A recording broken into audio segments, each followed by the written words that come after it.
Hey guys, Bob with Million Mile Garage. I had somebody ask me on the oil pan repair job if there's any other leaks where the oil could be coming from, and certainly they can be coming from up top, like the rocker covers. There's another place here, and that's the camshaft button, and that's this part right here. I've already removed it, and it has an O-ring that goes in this groove right here, and those are prone to leaking, and that's why that's an oily mess there. There's the O-ring. I bought a Honda part to fix that.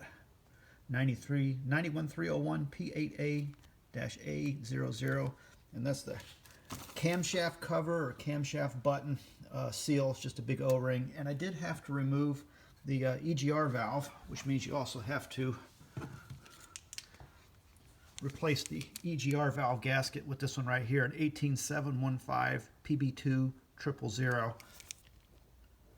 Okay, there's the button reinstalled. I'm just going to drop in a new EGR gasket.